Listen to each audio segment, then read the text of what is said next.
দেখো এখানটা কি, আমি দোকানে এসেছি মোমো নিতে। হাই ফ্রেন্ড, তোমরা দেখতে পাচ্ছ, এই দেখো দিচ্ছি।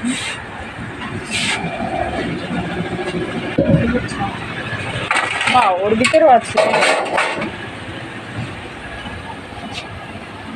দেখো ধুমো ধুমো। এই যে আমার জন্য পার্সেল নেওয়া হচ্ছে, আমি বাড়িতে নেব।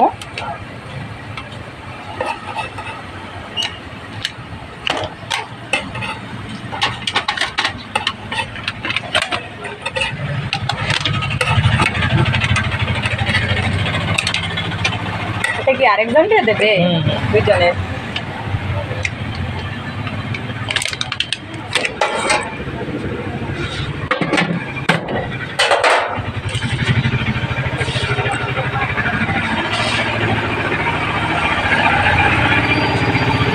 দেখো ওদিকে কাস্টমার রয়েছে, ওটা উঠান যাবে না, কষ্ট যদি বেশি কিছু পায়। আরে আমি কেকের তো উঠানো দিই।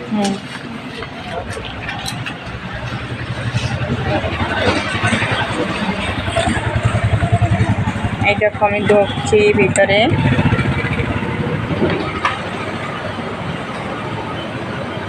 একটা বেকারি, দেখো কত কিছু সামান, কি সুন্দর।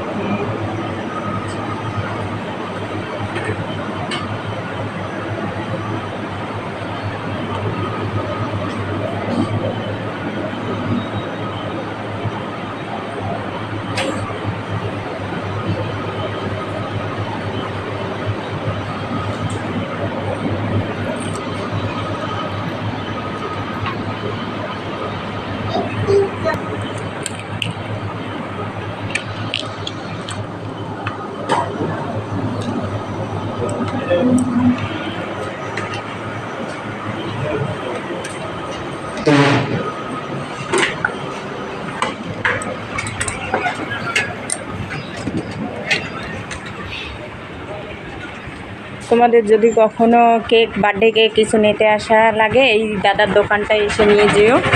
অনেক ধরনের কেক দেখালাম তোমাদেরকে। এই যে মোমো বিক্রি করে, দেখতে পাচ্ছ। আমি বাট পার্সেল নিচ্ছি।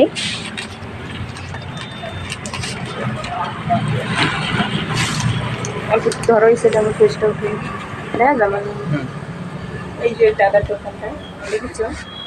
হ্যাঁ, এই দাদা এই জায়গায় এসে ভালো করে তোমরা দেখে নাও। যারা ডিগলিপুরের তারা তো জানবে, আর যারা অনেক দূর থেকে বলছো তারাও দেখতে পাচ্ছ। এই ডিগলিপুরের এই দোকানটা, ডিগলিপুরের কি মার্কেট বলে? মার্কেট না, এটা না ফুডিজ বেকারি। হ্যাঁ, ফুডিজ বেকারি এটাকে বলে। এই দেখো এদিকে শান্তের জুয়েলারি, মানে সোনার দোকান আছে। ওদিকে গেস্টরা এসে থাকে, উপরে সব কিছু এদিকে আছে অনেক কিছু। এই বেকারিতেও তোমার যা যা লাগবে, এই যে আমার পার্সেলটা আমার এই দাদা দিয়ে দেবে, নিয়ে যাচ্ছে। দাদাকে একটু পয়সা দেওয়া লাগবে, এই যে নিয়ে যাচ্ছি বাড়ি আমি।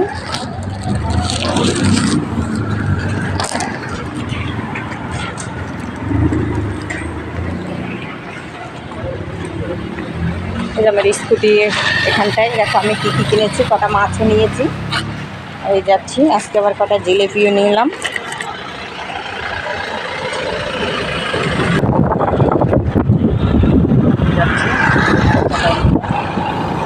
সামনে থেকে দেখেছি, দেখা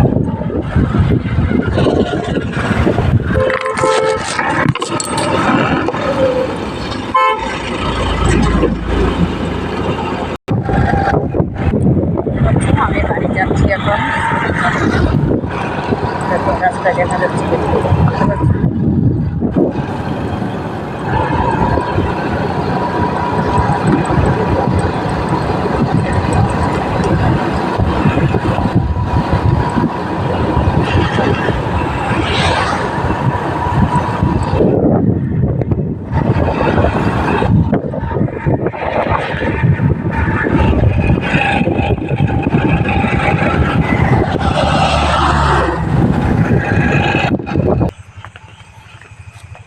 দেখা যাচ্ছে না কিছু, পুরোপুরি অন্ধকার হয়ে গেছে।